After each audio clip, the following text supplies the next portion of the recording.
BBC বাংলার television অনুষ্ঠান BBC প্রবাহে আপনাদের সবাইকে স্বাগত জানাচ্ছি। আমি শারমিন রমা। শুরুতেই দেখে নেব আজ কি থাকছে। ক্ষমতা হারানোর এক বছর পরও আওয়ামী লীগ তাদের সরকারের পতনের ঘটনাকে ষড়যন্ত্র তত্ত্ব হিসেবে প্রতিষ্ঠার কৌশল নিয়ে ঘুরে দাঁড়াতে চাইছে। দলটির বক্তব্য হচ্ছে, দেশি বিদেশি ষড়যন্ত্রে শেখ হাসিনার সরকারকে উৎখাত করা হয়েছে। একই সঙ্গে আওয়ামী লীগ আরও ভরসা করছে অন্তর্বর্তী সরকারের ব্যর্থতার উপর। প্রশ্ন হচ্ছে, চরম প্রতিকূল পরিস্থিতিতে ভুল স্বীকার বা কোনো অনুশোচনা না করে ষড়যন্ত্র তত্ত্ব বা অন্তর্বর্তী সরকারের ব্যর্থতার উপর ভরসা করে দলটির পক্ষে সহসায় ঘুরে দাঁড়ানো কি সম্ভব? আওয়ামী লীগ সরকারের পতনে গণ অভ্যুত্থানের কৃতিত্বের দাবি নিয়ে বিএনপি, জামায়াত ইসলামী সহ সক্রিয় দলগুলো এবং বৈষম্য বিরোধী ছাত্র আন্দোলন ও ইসলামী ছাত্র শিবির সহ বিভিন্ন সংগঠন বিতর্কে জড়িয়েছে সাম্প্রতিক সময়ে। তাদের পাল্টাপাল্টি দাবি এক ধরনের বিভক্তিও তৈরি করছে। এই পরিস্থিতিটাকে আওয়ামী লীগ তাদের ষড়যন্ত্র তত্ত্বের পক্ষে যুক্তি হিসেবে তুলে ধরছে। তবে একদিকে গ্রেপ্তারের আতঙ্ক, অন্যদিকে রাজনীতির মাঠের এখনকার নিয়ন্ত্রক দলগুলোর আক্রমণের ভয়, এমন প্রতিকূল অবস্থার মধ্যেও আত্মগোপনে থাকা আওয়ামী লীগের তৃণমূলের নেতাকর্মীরা বিশ্বাস করেন, শেখ হাসিনার সরকারের পতনের ক্ষেত্রে দেশি বিদেশি ষড়যন্ত্র হয়েছে। দেশের ভেতরে রাজনীতির সুযোগ না পাওয়া পর্যন্ত জুলাই অভ্যুত্থানে ভূমিকার জন্য আওয়ামী লীগও কোনো অনুশোচনা প্রকাশ করবে না বলে দলটির একাধিক নেতা বলছেন। তারা মনে করেন, এখন অনুশোচনা প্রকাশ করা হলে তাদের নেতাকর্মীদের মনোবলে নেতিবাচক প্রভাব ফেলবে। বিশ্লেষকেরা বলছেন, আওয়ামী লীগ ছাত্র জনতার আন্দোলনে হত্যাকাণ্ডের দায় এড়াতে চায়, সেজন্যই ষড়যন্ত্র তত্ত্বের উপর জোর দিচ্ছে। তা না হলে ভুল স্বীকার করা হবে এবং তখন বিপর্যস্ত দলের নেতাকর্মীদের হতাশা বাড়াবে, যা দলটিকে সংগঠিত করার ক্ষেত্রেও সমস্যা আরও বাড়াতে পারে। দেশে আইনশৃঙ্খলা পরিস্থিতি ও মব বা দলবদ্ধ বিশৃঙ্খলা নিয়ন্ত্রণ করা সহ বিভিন্ন ক্ষেত্রেই সরকারের বিরুদ্ধে ব্যর্থতার অভিযোগ রয়েছে। অন্তর্বর্তী সরকারের ব্যর্থতা আওয়ামী লীগের মাঠে সক্রিয় হওয়ার ক্ষেত্রে সহায়ক হবে বলে দলটির নেতারা মনে করেন। গত এক বছরে আওয়ামী লীগের রাজনৈতিক কার্যক্রমের পর্যালোচনা করতে গিয়ে ওবায়দুল কাদের বিবিসি বাংলাকে বলেন, বাংলাদেশে মোহাম্মদ ইউনূস সরকারের ব্যর্থতাই আওয়ামী লীগের জন্য জনগণের সমর্থনের দিক থেকে নতুন আশার আলো সঞ্চার করেছে, এটা অস্বীকার করার উপায় নেই। তবে বিশ্লেষকেরা মনে করেন, অন্যের ব্যর্থতা কিছুটা সহায়ক হতে পারে, কিন্তু সেটাকে পুঁজি করে দল এগিয়ে নেওয়া সম্ভব নয়। বিভিন্ন দেশে পালিয়ে থেকে দলকে দেশের ভেতরে সক্রিয় করা সম্ভব কিনা আওয়ামী লীগের ভেতরেই এই প্রশ্ন ছিল। এমন পরিস্থিতিতে শেখ হাসিনার নেতৃত্বেই ঢাকায় দলকে সংগঠিত করার জন্য লোক খুঁজেছিল দলটি, কিন্তু কেউ সাহস দেখাননি। বিশ্লেষকেরা মনে করেন, আওয়ামী লীগের শাসনে দুর্নীতির মাত্রাও ছিল ব্যাপক। সে কারণেও দলটির কেউ দেশের ভেতরে হাল ধরতে এগিয়ে আসার সাহস পাননি। তবে বিভিন্ন দেশে আশ্রয় নেওয়া আওয়ামী লীগের কয়েকজন নেতার সঙ্গে কথা হলে তারা বলছেন, এক বছর ধরে ভারতে অবস্থান করেই শেখ হাসিনা জেলা, উপজেলা এবং এমনকি ইউনিয়ন পর্যায় পর্যন্ত নেতাকর্মীদের সঙ্গে টেলিফোনে যোগাযোগ রেখেছেন। ভার্চুয়ালি অনেক বৈঠকও করেছেন। এখন সেই যোগাযোগ আরও বেড়েছে। যুক্তরাষ্ট্রে আশ্রয় নেয়া দলটির অন্যতম মুখপাত্র মোহাম্মদ আলী আরাফাত বিবিসি বাংলাকে বলেছেন, তাদের শীর্ষ থেকে তৃণমূল পর্যন্ত যোগাযোগ বেড়েছে। তিনি দাবি করেছেন, তাদের দল এখন অনেক বেশি সংগঠিত হয়েছে। তবে যুক্তরাষ্ট্রসহ পশ্চিমাদের সমর্থন পেতে আন্তর্জাতিক পর্যায়ে আওয়ামী লীগ বেশ তৎপর বলেও দলটির নেতারা বলছেন।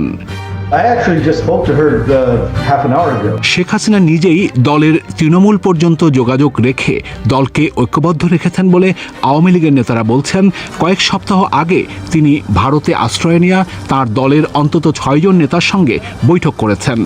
গত এক বছরে এই প্রথম শেখ হাসিনা দলের কয়েকজন নেতার সঙ্গে সরাসরি ওই বৈঠক করেন।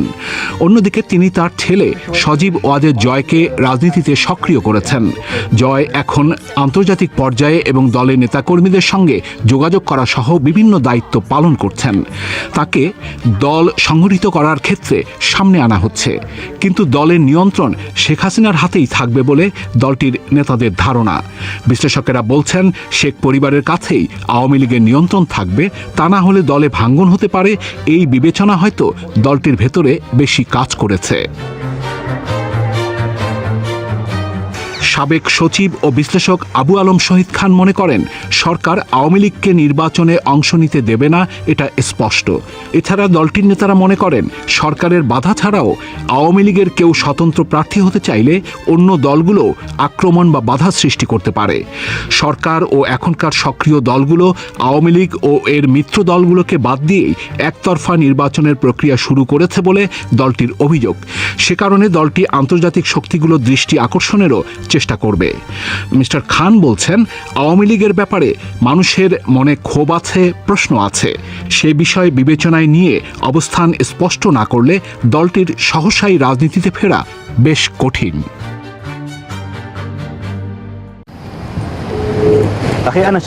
হ্যালো, আমি দ্রুত পার হতে চাই। আগামীকাল ভালো, খরচ 1400 ইউরো। হ্যাঁ, আমি ব্রিটেনেই যেতে চাই। এই মানব পাচারকারীর নাম আব্দুল্লাহ। ফ্রান্সে মানব পাচার চক্রের প্রভাবশালী ব্যক্তি তিনি। ব্রিটেনে তিনি পেমেন্ট নিবে বলেছেন, তবে বার্মিংহামে এই টাকা পৌঁছে দিতে হবে।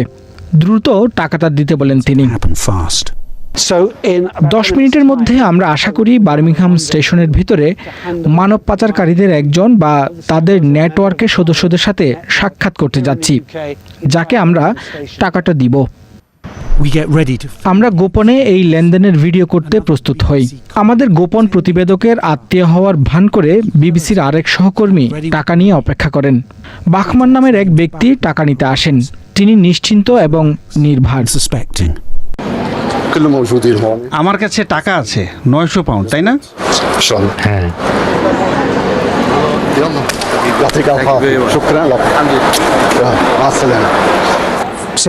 এইটুকুই।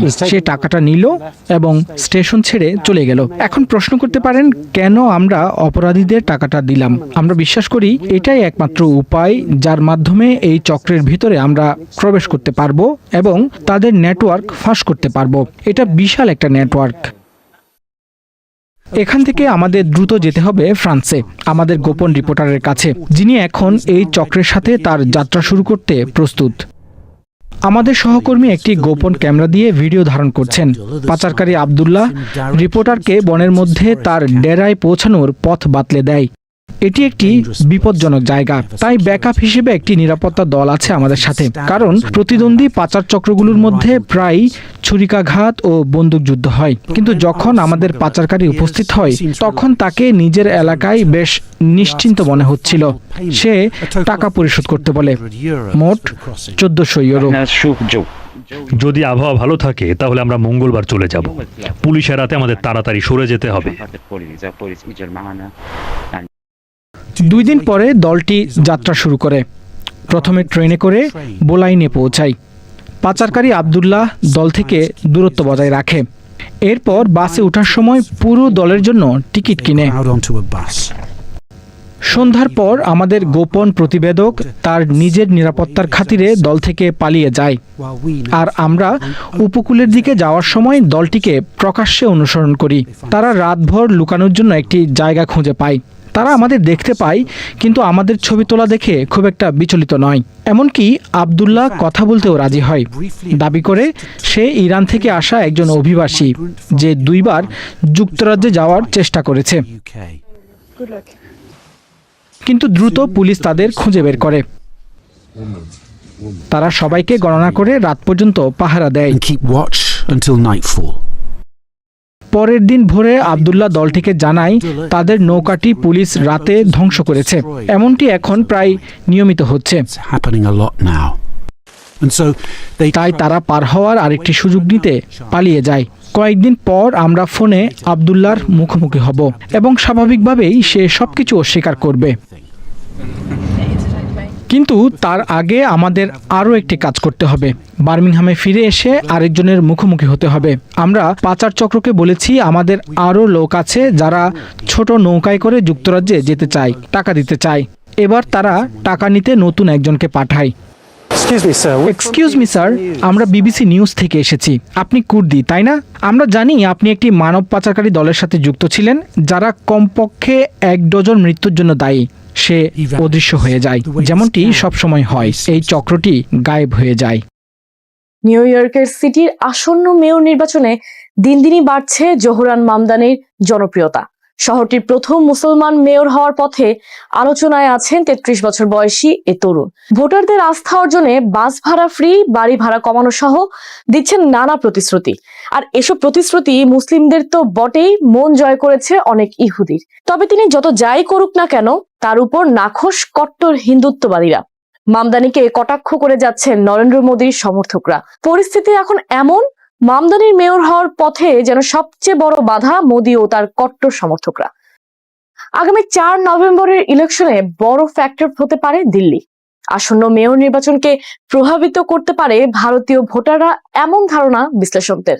তারা বলছেন ভারতের টিভি চ্যানেল, বিশেষ করে মোদীপন্থী সংবাদ মাধ্যম থেকে মামদানির উপর ক্রমাগত আক্রমণ করা হচ্ছে।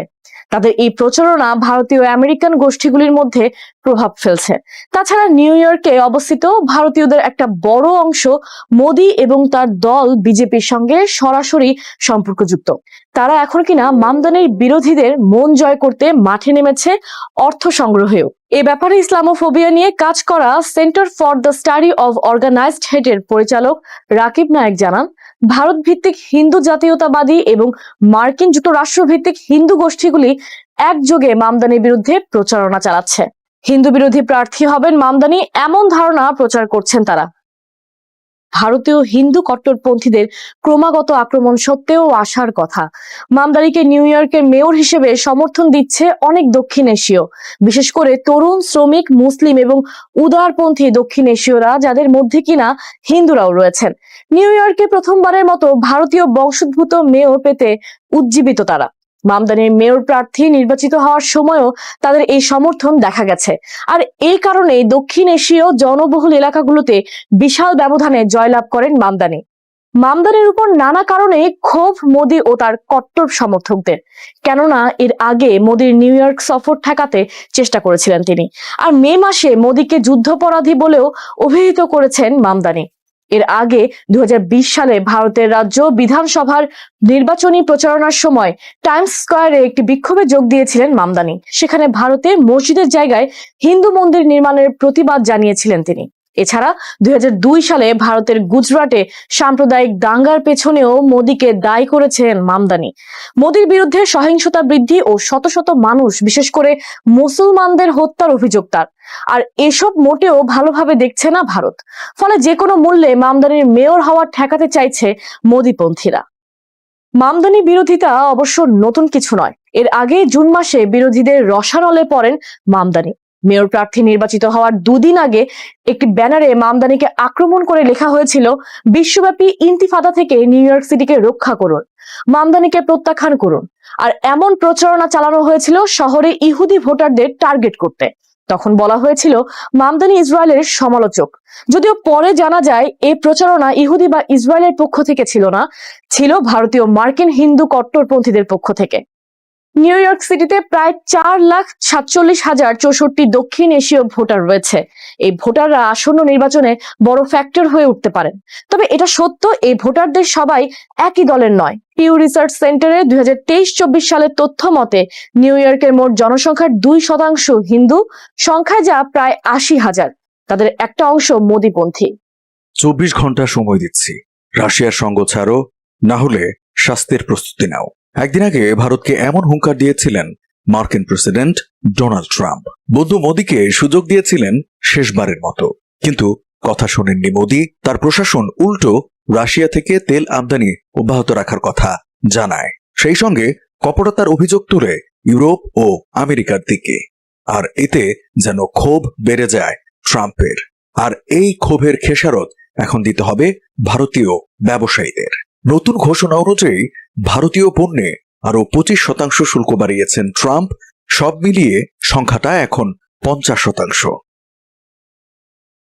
6 আগস্ট এক নির্বাহী আদেশে ভারতীয় পণ্যে অতিরিক্ত 25% শুল্ক আরোপের ঘোষণা দিয়েছেন মার্কিন প্রেসিডেন্ট ট্রাম্প স্বাক্ষরিত ওই নির্বাহী আদেশে লেখা, আমি মনে করি ভারত সরকার বর্তমানে প্রত্যক্ষ বা পরোক্ষভাবে রাশিয়ার তেল আমদানি করছে, আর প্রযোজ্য আইন অনুসারে যুক্তরাষ্ট্রের আমদানি করা ভারতীয় পণ্যের উপর অতিরিক্ত 25% শুল্ক আরোপ করা হবে।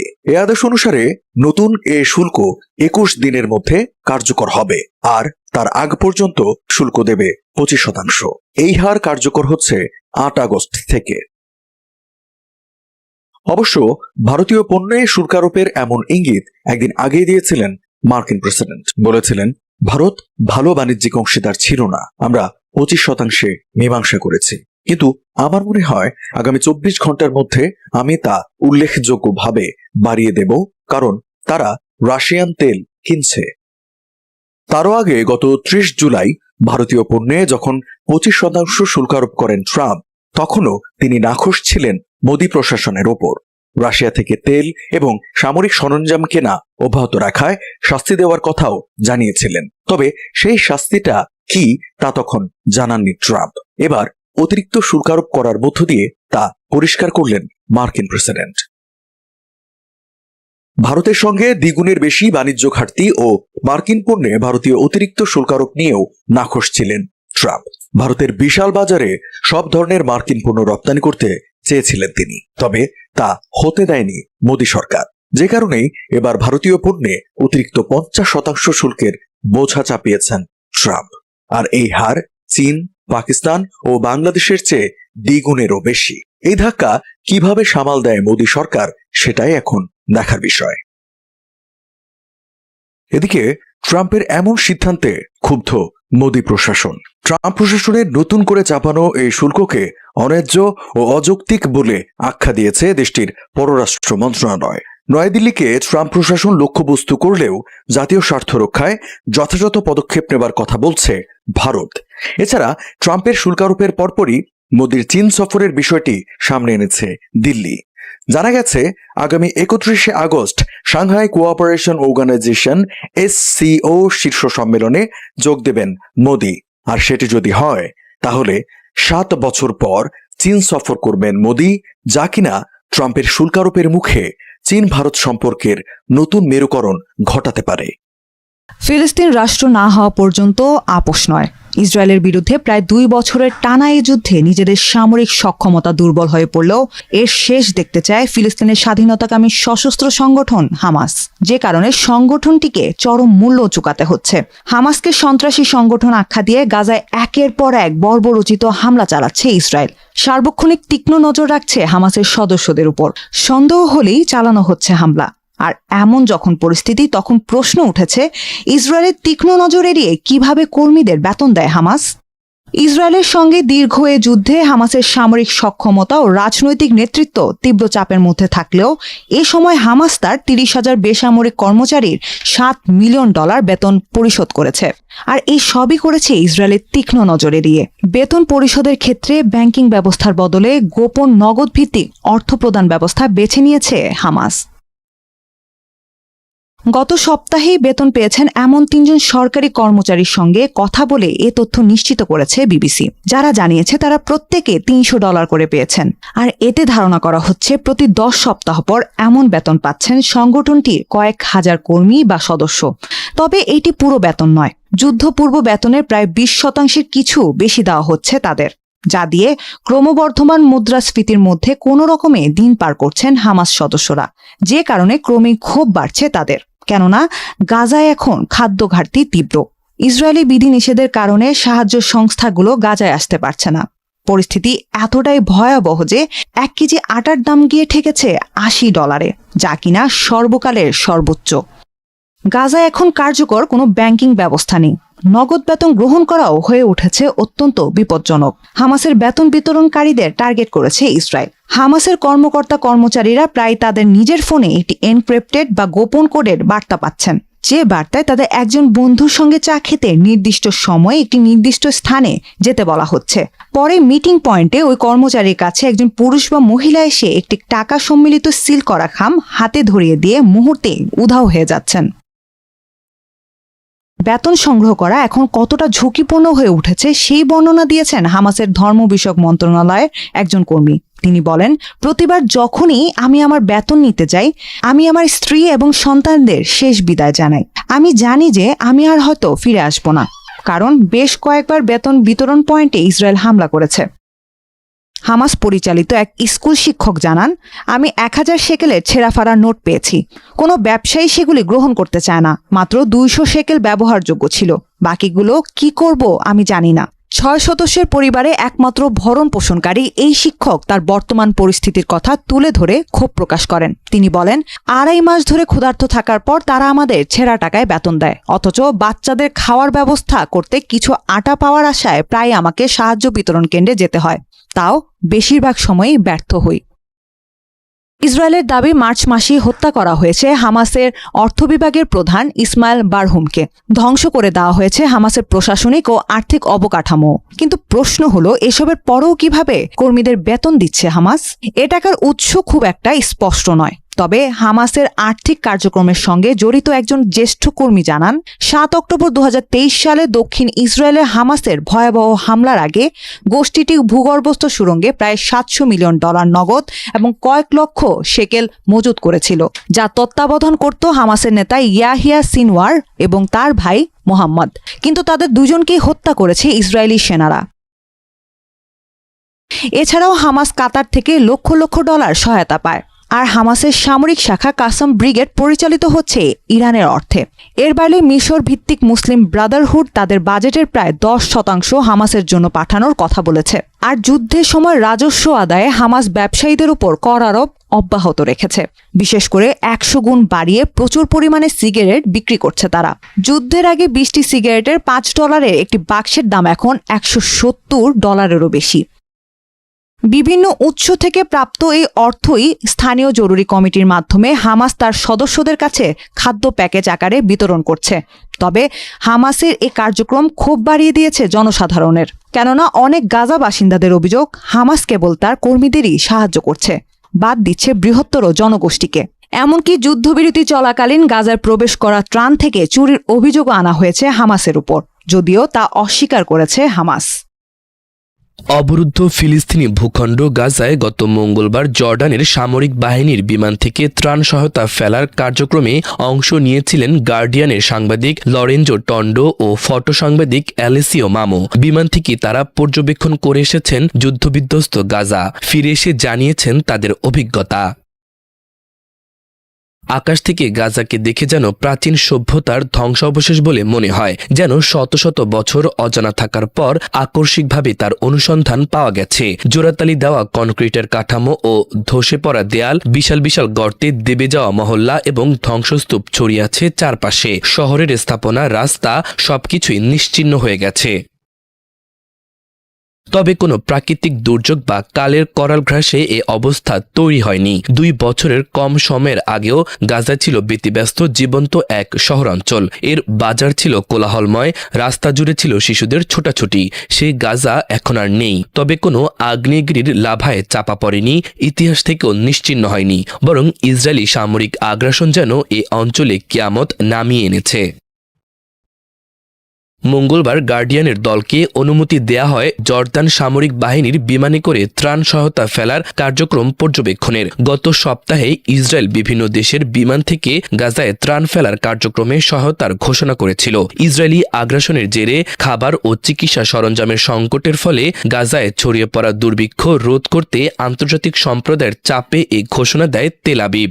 এই অনুমতির মাধ্যমে গার্ডিয়ান শুধু গাজায় 3 টন ত্রাণ সহায়তা ফেলার কার্যক্রম পর্যবেক্ষণ করেনি, একই সঙ্গে আকাশ থেকে গাজাকে প্রত্যক্ষ করার বিশাল সুযোগ পেয়েছে। গাজার বিপুল বাসিন্দার তুলনায় এ ত্রাণ সরবরাহ অবশ্য নিতান্তই অপ্রতুল্য। 2023 সালের 7 অক্টোবর গাজায় আগ্রাসন শুরুর পর থেকে আন্তর্জাতিক সংবাদ মাধ্যমের বিদেশি যে কোনো সাংবাদিকদের জন্য গাজায় প্রবেশ বন্ধ করে দিয়েছে ইসরায়েল। 2000 ফুট উচ্চতা থেকেও গাজায় আগ্রাসনের গভীরতা স্পষ্টভাবে বোঝা যায়। আগ্রাসনের ক্ষত পুরো গাজাতেই ছড়িয়ে রয়েছে। ইসরায়েলি হামলার স্থানগুলো থেকেই জীবনের বাজি রেখে খবর দিচ্ছেন গাজার সাহসী ফিলিস্তিনি সাংবাদিকরা। দায়িত্ব পালন করতে গিয়ে প্রাণ হারানো 230 জনের বেশি সাংবাদিক গাজার কবরস্থানগুলোতে শুয়ে আছেন। উড্ডয়নের 1.5 ঘন্টা পর উত্তর গাজা ও গাজার শহরের ধ্বংসস্তূপের ওপর দিয়ে বিমান চলে আসে। পুরো অঞ্চলই এখন ধসে পড়া কনক্রিট ও ধুলায় ধূসরিত জনশূন্য স্থানে পরিণত হয়েছে। ধ্বংসস্তূপে পরিণত হয়েছে বিভিন্ন ভবন ও স্থাপনাগুলো। গাজার মহল্লা ও সড়ক পুরোপুরি মাটির সঙ্গে মিশে গেছে। দূর থেকে গাজার কোনো বাসিন্দাকে দেখা অবশ্য অসম্ভব। প্রায় 400 মিলিমিটার ক্যামেরার লেন্স দিয়ে স্থানীয়দের দেখা যায়, যারা ধ্বংসস্তূপে দাঁড়িয়ে রয়েছে। ছিন্ন ভিন্ন ভূখণ্ডে তারাই একমাত্র জীবনের চিহ্ন। বিমান যখন নুসাইরাত শরণার্থী শিবিরের কাছে পৌঁছালো, তখন বিমান থেকে ত্রাণ সহায়তা ফেলা শুরু হয়। জর্ডান সামরিক বাহিনীর তথ্য অনুসারে মঙ্গলবারের সহায়তা নিয়ে তারা অন্তত 140টি ত্রাণ সহায়তা প্রদানের অভিযান চালিয়েছেন। এছাড়া অন্যান্য দেশের সঙ্গে মিলে একত্রে তাদের ত্রাণ সহায়তা অভিযানের সংখ্যা 293টি। সব মিলিয়ে 27 জুলাই থেকে গাজায় তারা 325 টন খাদ্য সহায়তা দিয়েছেন। তবে এই সহায়তাও অপ্রতুল্য। মানবিক সহায়তা সংস্থাগুলো জানিয়েছে দ্রুতই পুরো গাজায় অনাহার ছড়িয়ে পড়েছে। ইসরায়েলের তথ্য অনুসারে 21 মাসের মধ্যে 104 দিন বিমান থেকে ফেলা ত্রাণ সহায়তায় পুরো গাজার মাত্র 4 দিনের অনাহারের ব্যবস্থা হয়েছে। তবে এর ভয়াবহ আরও দিক রয়েছে। পানিতে পড়া ত্রাণ নিতে গিয়ে ডুবে অন্তত 12 ফিলিস্তিনি প্রাণ হারিয়েছেন। এছাড়া সরাসরি ত্রাণ সহায়তার নিচে চাপা পড়ে নিহত হয়েছেন অন্তত 5 জন। আকাশ থেকে গাজাকে অনেক ছোট মনে হয়, ছোট একটুখানি ভূমি যা বিশ্বের ভয়াবহতম আগ্রাসনের শিকার হয়েছে। লন্ডন থেকে 4 গুণ ছোট এ ভূখণ্ড। মধ্যপ্রাচ্যের এক কোনায় ক্ষুদ্র এ ভূখণ্ডে ইসরায়েলি বাহিনী 60,000-এর বেশি মানুষকে হত্যা করেছে। এছাড়া হামলায় ধ্বংসস্তূপের মধ্যে চাপা পড়ে আছে আরও হাজার হাজার বাসিন্দা, যাদের এখনও সন্ধান পাওয়া যায়নি। ইউক্রেন যুদ্ধের তীব্রতা, আন্তর্জাতিক নিষেধাজ্ঞা ও বৈশ্বিক কূটনীতির টানাপোড়েনের মাঝেও হঠাৎ এক নতুন আলোচনার জন্ম দিয়েছে ট্রাম্প পুতিনের বৈঠক। রুশ প্রেসিডেন্ট ভ্লাদিমির পুতিন ও মার্কিন প্রেসিডেন্ট ডোনাল্ড ট্রাম্পের মধ্যকার সম্ভাব্য সরাসরি সাক্ষাৎ নিয়ে শুরু হয়েছে তর্ক বিতর্ক। প্রশ্ন উঠেছে, পুতিন কি সত্যি ট্রাম্পের সঙ্গে দেখা করতে চান? সম্প্রতি হোয়াইট হাউস সূত্রে জানা গেছে, আগামী সপ্তাহেই এই দুই নেতার মধ্যে একটি বৈঠক অনুষ্ঠিত হতে পারে। তবে এই খবর নিশ্চিত না হলেও অনেক কূটনৈতিক পদক্ষেপ এবং কিছু সাম্প্রতিক বিবৃতি বিষয়টিকে গুরুত্বের সঙ্গে নেওয়া জরুরি করে তুলেছে। 2021 সালের পর এই প্রথম রাশিয়া ও যুক্তরাষ্ট্রের প্রেসিডেন্টদের মধ্যে এমন কোনো উচ্চ পর্যায়ের সাক্ষাতের সম্ভাবনা তৈরি হলো। 2021 সালে প্রেসিডেন্ট জো বাইডেন ও পুতিন জেনেভায় বৈঠকে বসেছিলেন। এরপর ইউক্রেন যুদ্ধ পরিস্থিতি এমন মোড় নেয় যে দুই দেশের কূটনৈতিক সম্পর্ক প্রায় হিমশীতল অবস্থায় চলে যায়। এই অবস্থায় ট্রাম্পের সম্ভাব্য বৈঠকের ঘোষণা অনেককেই বিস্মিত করেছে, বিশেষত যখন জানা যাচ্ছে রাশিয়ার পক্ষ থেকেই এই সাক্ষাতের আগ্রহ দেখানো হয়েছে। হোয়াইট হাউসের এক কর্মকর্তা বলেন, রুশরা প্রেসিডেন্ট ট্রাম্পের সঙ্গে দেখা করতে চায় এবং ট্রাম্পও এতে আগ্রহ দেখিয়েছেন। গত বুধবার মস্কোয় রাশিয়ার প্রেসিডেন্ট পুতিনের সঙ্গে বৈঠক করেছেন ট্রাম্পের বিশেষ দূত স্টিভ উইটকফ। বৈঠক শেষে ট্রাম্প জানান, এতে বড় অগ্রগতি হয়েছে, যদিও তিনি এটিকে ব্রেক থ্রু বলতে নারাজ। ক্রেমলিনের একজন কর্মকর্তাও বৈঠকটিকে ফলপ্রসূ ও গঠনমূলক বলে উল্লেখ করেন। তাছাড়া নিউ ইয়র্ক টাইমসের এক প্রতিবেদন অনুসারে ট্রাম্প ইউরোপীয় নেতাদের সঙ্গে এক ফোনালাপে বলেছেন, তিনি শুধু পুতিন নয়, ইউক্রেনের প্রেসিডেন্ট ভলোদিমির জেলেনস্কিকেও আলোচনায় যুক্ত করতে চান। এমনকি একটি ত্রিপক্ষীয় বৈঠকের কথাও উঠে এসেছে। বিশ্লেষকরা মনে করছেন, রাশিয়া যুদ্ধক্ষেত্রে যেমন চাপে আছে, তেমনি অর্থনৈতিক দিক থেকেও আন্তর্জাতিক নিষেধাজ্ঞার কারণে ভুগছে। এর মধ্যে পুতিন যদি ট্রাম্পের সঙ্গে আলোচনায় বসেন, তবে তা হতে পারে এক কৌশলগত পদক্ষেপ, বিশ্বের সামনে রাশিয়াকে আলোচনায় আগ্রহী ও নমনীয় হিসেবে তুলে ধরার প্রচেষ্টা। তবে একই সঙ্গে এটাও বলা হচ্ছে, এই বৈঠক যদি হয়ও তাতে বড় ধরনের শান্তি অর্জন হবে কিনা তা নিয়ে সন্দেহ থেকেই যাচ্ছে। এদিকে ট্রাম্প প্রশাসন রাশিয়ার উপর নতুন চাপ তৈরি করছে। সেকেন্ডারি নিষেধাজ্ঞার আওতায় চীন সহ অন্য দেশগুলো যারা রাশিয়ার সঙ্গে ব্যবসা করছে তাদের উপরও প্রভাব পড়তে পারে। জেলেনস্কিও দাবি করেছেন আন্তর্জাতিক চাপের কারণে রাশিয়া এখন যুদ্ধবিরতির ব্যাপারে আগ্রহী, তবে তিনি সতর্ক করে বলেন তারা যেন কোনো কৌশলী প্রতারণা না করে। সব মিলিয়ে বলা যায় পুতিন সত্যি ট্রাম্পের সঙ্গে দেখা করতে আগ্রহী কিনা সেটি পুরোপুরি নিশ্চিত না হলেও রাশিয়ার কূটনৈতিক পদক্ষেপ ও বার্তায় সেই ইচ্ছার ইঙ্গিত মিলছে। তবে এই বৈঠকের বাস্তব অগ্রগতি ও দীর্ঘমেয়াদী প্রভাব নির্ভর করবে আলোচনার গভীরতা ও পরবর্তী পদক্ষেপের উপর। এখন সবার নজর সেই সম্ভাব্য বৈঠকের দিকেই। সবাইকে শুভকামনা জানিয়ে আমি শারমিন রমা আজ এখানে বিদায় নিচ্ছি। ভালো থাকবেন।